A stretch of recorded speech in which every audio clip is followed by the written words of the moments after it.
Buenos días, muchísimas gracias por haberse sumado a una clase más de física, donde, bueno, vamos a hacer un paneo rápido general sobre algunos de los equipos que nosotros solemos utilizar en física, que tienen que ver para determinar, por ejemplo, velocidades.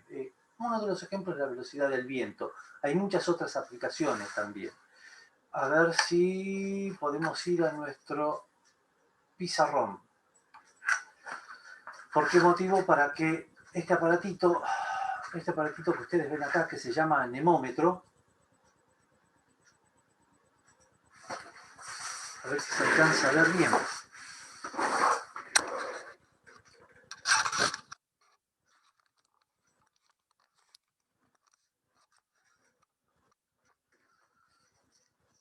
Este aparatito, lo que ustedes ven en la parte... ¡Ay, que no puedo centrar la pantalla! Lo que ustedes ven en la parte superior, aquí en la parte superior, no es otra cosa que Álave. Y acá tenemos... A ver si... Ahí está. Y ahí tenemos un display donde se va a mover en función del viento que haya.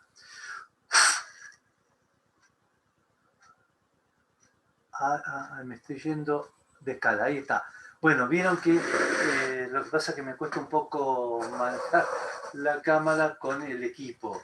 Esto que se llama anemómetro es un trabajito que nosotros solemos hacer en física, primero para que ustedes sepan que en las condiciones meteorológicas, obviamente, cuando se habla de que tenemos vientos de tal velocidad, es porque están utilizando equipos más sofisticados, pero no es otra cosa más que un anemómetro. Aquí en este display nos está indicando creo que las unidades son metros por segundo.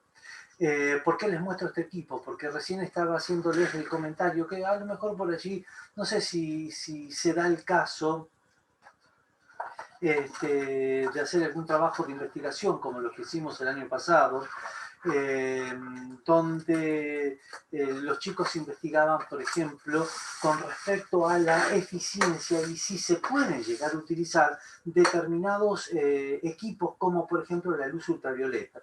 Entonces acá nos encontramos que tenemos tres clases de luz ultravioleta. Creo que las que se utilizaban, las que estaban utilizando en China, que son las que eliminan gérmenes, bacterias patógenas, virus incluso, eh, donde colocaban las unidades vehiculares, por ejemplo, ómnibus o trenes, y de esa manera ellos, en lugar de utilizar elementos sanitizantes, lo que están utilizando, lo que utilizaban intensamente, colocaban esos vehículos en una especie de túnel, y en esos túneles había luz ultravioleta. Obviamente que esta luz ultravioleta es bastante nociva para el ser humano. O sea, nosotros podríamos pasar eventualmente, pero si nos quedamos en una zona expuestos a esa intensidad lumínica, seguramente alguna afección sobre nuestro organismo, básicamente sobre nuestra piel, vamos a sufrir. Entonces, bueno, uno de los trabajos que se hicieron era investigar. Allí nos dimos cuenta que de alguna manera también, y después aparecieron algunos equipos acá en Argentina. Tal vez no se multiplican tanto, pero tampoco es tan difícil poder hacerlo, donde, por ejemplo, se puede llegar a robotizar, que no es una cosa de otro mundo. Robotizar significa que tenemos una especie de base con estas lámparas, lámparas ultravioleta, creo que es categoría C, que llevado, por ejemplo, en un aula, vamos a suponer de que cada 45 minutos los chicos o ustedes salen del aula y se pueden llevar estas especies de robots, obviamente para no exponerlos a ustedes a una radiación ultravioleta, ¿no? Queda claro, ni tampoco al docente. Entonces se pueden colocar en el centro del aula o a lo sumo hacerlo girar a lo largo o en forma diametral en el aula, y de esa manera lograríamos la eliminación de gérmenes patógenos sin la necesidad, por ejemplo, de tener ventanas y puertas abiertas.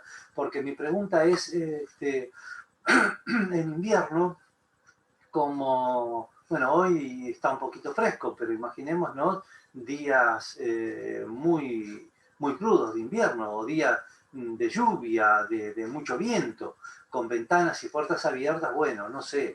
No digo que no se soporte, obviamente, lo que tengamos que hacer lo vamos a hacer, pero supongo que hay otras situaciones, como por ejemplo esta que estoy comentando, que son barreras sanitarias. Nosotros lo tenemos que ver desde ese punto de vista.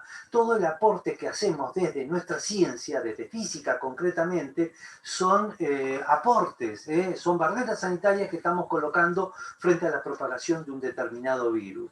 Y en China dio, que no debe ser el único país que lo ha empleado, obviamente, sí lo utilizaron de manera masiva y utilizaron túneles bastante importantes. Acá se puede hacer esto, yo creo que con total tranquilidad se puede hacer. Lo que pasa es que hay algo que es fundamental. Primero, la información. Da resultados, da excelentes resultados. Se lo están utilizando, por ejemplo, en clínicas. Obviamente que serán equipos un poco más sofisticados, pero para el caso que nosotros precisamos, por ejemplo, en lugar de utilizar equipos sanitizantes o de tener ventanas y puertas abiertas, tranquilamente se puede llegar a utilizar este tipo de equipos robotizados. Digo robotizado, no necesariamente tiene que ser un robot como todos nos imaginamos. Puede ser una base con unas rueditas donde se lo coloca en el centro de la habitación y eso comienza a irradiar rayos ultravioletas que harían que, digamos, este virus pueda de alguna manera verse eliminado. Esta es una de las posibilidades, nosotros lo vimos como obviamente, estamos en una etapa de comunicación, de información, pero si se puede llevar a la práctica, sí, se puede llevar a la práctica. Se está haciendo específicamente, pero insisto, con equipos un poquito más sofisticados en clínicas y con otros costos. Pero acá lo fundamental es no tener el robot de última generación que está en Estados Unidos. Acá con simplemente tener lámparas, pueden ser 3, 4 lámparas, por habitación es más que suficiente. Sobre todo hoy día, por ejemplo, porque ya comenzó en algunos colegios a implementarse lo que se llaman aulas abiertas. Las aulas abiertas tienen que ver con que los chicos básicamente se lo están implementando en aquellos casos de chicos que han quedado sin conectividad. Entonces van a las aulas, se reúnen con el profesor por espacios que no superan los 30 minutos. Bueno, tranquilamente se podría llegar a multiplicar esa experiencia en lugar de 45 minutos, 30 minutos, luego salimos, tenemos un Zoom hermoso, digo, para aquellas instituciones que tienen esas posibilidades edilicias. Y en 5 o 10 minutos están actuando nuestras lámparas ultravioletas. Bueno, este trabajo fue muy interesante, se pudo hacer el año pasado y allí es donde nos encontramos cuando yo mostraba sobre este equipo que es el anemómetro, que realmente el tema de hay que tener mucho cuidado y aprovecho la ocasión y la oportunidad para poder transmitírselo a ustedes. Si nosotros nos encontramos en una fila donde hay una persona que desgraciadamente ahora estamos en invierno, las afecciones respiratorias son el común denominador, podríamos decir. Si hay una persona que está estornudando, guarda con eso, porque nosotros lo pudimos comprobar. Ustedes vieron que acá, sí, nosotros ponemos estos álabes en la medida que estamos hablando o que estamos expulsando un estornudo, seguramente nos va a indicar la velocidad que tiene. Y en función de la velocidad de un estornudo, se puede calcular la distancia a la cual el mismo puede llegar. Se estima que más o menos a 3 metros y medio pueden llegar esas microgotas, y entonces ya estaríamos en una situación donde ni siquiera los 2 metros nos dan una garantía de que estamos en un aislamiento correcto. Así que si ustedes llegan a ver una situación de esa, obviamente nosotros no actuamos de forma discriminatoria, pero es conveniente retirarse si la persona sigue estando en una fila, porque nos estaría poniendo en riesgo a todos, sobre todo no sabiendo si realmente es portador de COVID o no. Esto como medida preventiva, como medida preventiva. Caso contrario, no, obviamente, 2 metros está bien, basta y sobra. Pero ¿cómo se hacen estas medidas? Bueno, con un equipo sencillito como este que yo les estoy mostrando a ustedes, que práctica de la cual en el laboratorio o en nuestro campo de deportes la hacemos con total tranquilidad y con mucha facilidad. Bueno, estos comentarios también vimos el año pasado, aprovecho para comentárselo, vimos el caso de determinadas máquinas, creo que se llaman BioZapper, con Z.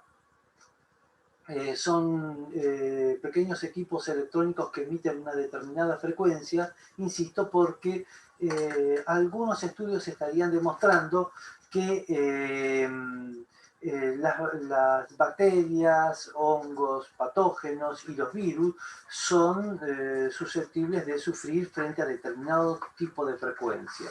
Se eliminan, si están en nuestro organismo directamente como que se eliminan. Bueno, esto es desde el punto de vista genérico, desde un punto de vista general.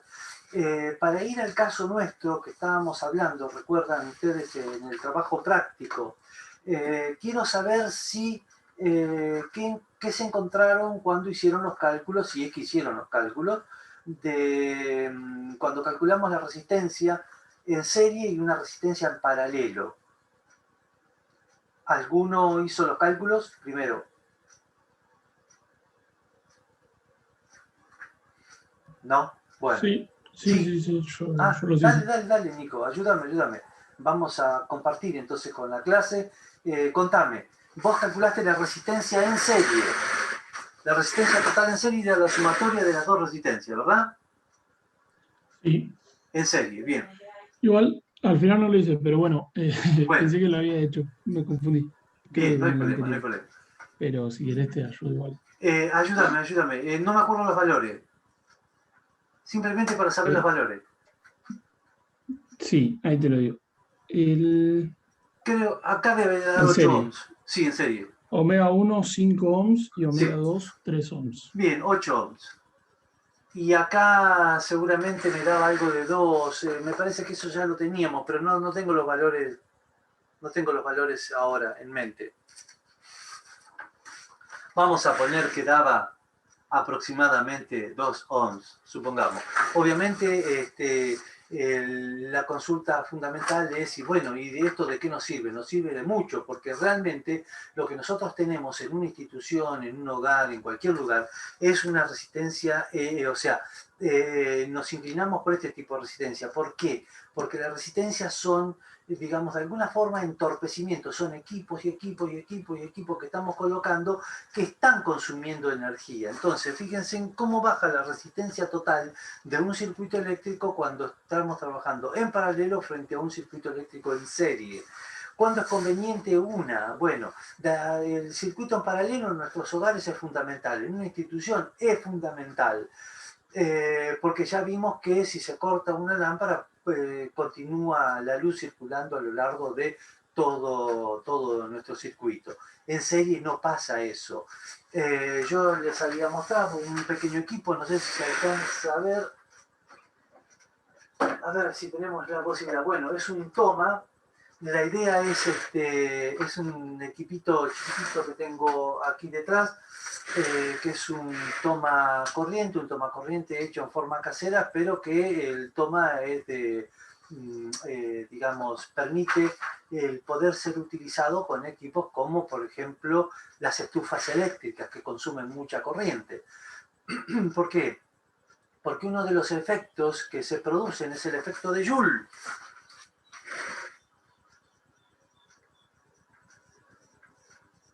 Este efecto de Joule significa que el circuito eléctrico no solamente va a estar pasando energía eléctrica con el objeto de poner en funcionamiento una lámpara, poner en funcionamiento una TV, una heladera, el artefacto eléctrico que fuese, sino que uno de los efectos indeseables es la generación de calor. Es la generación de calor, y esto es bastante peligroso porque desgraciadamente todos los años tenemos que lamentar, a veces víctimas, a veces no, pero siempre algún tipo de incendio, sobre todo en instalaciones muy precarias, como pueden ser casillas, donde se colocan, digamos, cables que no son del grosor correspondiente. Yo les había mostrado a ustedes que existe, por ejemplo, tablas como estas que están acá. Cada fabricante tiene, creo que ahí se alcanza a ver algo. Cada fabricante, en este caso este es Argeplat, pero cada fabricante tiene sus tablas, no son genéricas, a veces tenemos algunas diferencias, y cuando nosotros queremos saber qué sección tiene que tener un determinado cable, acá tenemos la sección nominal, tenemos el amperaje. Lo que tenemos que hacer es calcular el amperaje. ¿Qué hacemos para eso? Bueno, no nos olvidemos que tenemos la ley de Ohm. La ley de Ohm para nosotros va a ser fundamental. Es fundamental, donde B es igual a I por R. Creo que en algún momento lo he comentado, vuelvo a reiterar, una regla mnemotécnica, esas reglas que nos ayudan a acordarnos de algunas fórmulas, por ejemplo, en un momento, seguramente dentro de una semana uno se las puede llegar a olvidar, pero hay determinadas reglas mnemotécnicas de las cuales no nos vamos a olvidar. Y una de ellas, para poder acordarnos sobre la ley de Ohm, el voltaje es igual a I por R, intensidad de corriente eléctrica por resistencia eléctrica. Comenta la leyenda de que los italianos, los grupos milicianos italianos, escribían en las paredes: "Viva Italia revolucionario". Entonces, cuando venían los carabineros para detenerlo, yo decía: no, si esto en realidad lo que es la ley de Ohm. Tómese como un simple comentario anecdótico, una leyenda, ¿no? Entonces, ellos escribían: "Viva Italia revolucionaria", pero nadie podía decirle nada, ¿cierto? Esta es la ley de Ohm, B es igual a I por R. Es muy probable que nos olvidemos con el tiempo de la fórmula, pero de lo que no nos vamos a olvidar a lo mejor es de esta leyenda, que nos ayuda a poder comprender lo importante que es esta fórmula. Con esta fórmula después vamos a trabajar, donde B es el voltaje, se mide en voltios, y se ve bien, ¿no? Más o menos. Y es la intensidad de corriente eléctrica.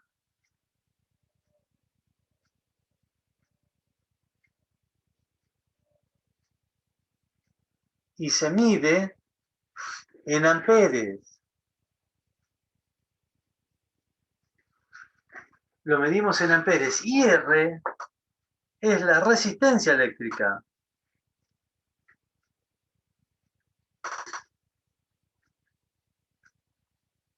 Y se mide en ohms, que es lo que nosotros hemos estado calculando hasta el momento. Lo que vamos a pasar es a trabajar un poco con la ley de Ohm para darnos cuenta de cómo tiene que ser la sección. Obviamente ya saben ustedes que tenemos tablitas como esta, por eso siempre es importante cuando vamos a comprar un cable eléctrico para saber la sección del mismo, no comprarlo en función del costo, sino comprarlo en función de valores que ya están, esto no hace falta hacer ningún cálculo, ¿eh? Estas tablitas, uno va a un lugar de electricidad, como la gente, y automáticamente lo que te dicen es, bueno, ¿cuántos amperes o cuál es la resistencia del circuito eléctrico? ¿Qué potencia de equipo vas a colocar? Por ejemplo, tengo un equipo, un motorcito de 2000 watts de potencia. La intensidad de corriente eléctrica es de 220 voltios, puede ser de 380. ¿Cuál es la sección nominal? Venimos acá y directamente ya nos da la sección que tenemos que comprar, que es un cable de 2 milímetros, un cable de 1,5 milímetros, de 4 milímetros. Es decir, que esto está muy, muy automatizado. Bien, no me acuerdo cuándo es la fecha, creo que estamos ya en condiciones de entrega del trabajo que hicimos. Si hay alguna duda, me la presentan por Classroom y si no, aprovechamos nuestra próxima clase. Nos quedan unos segunditos. Lo que vamos a trabajar la próxima clase va a ser esto, ley de Ohm y potencia. Así que, bueno, les agradezco muchísimo la buena voluntad, la paciencia y nos vemos la clase que viene. Gracias, chicos, a todos. Oh, profe. Nos vemos, profe. Hasta luego. Chao.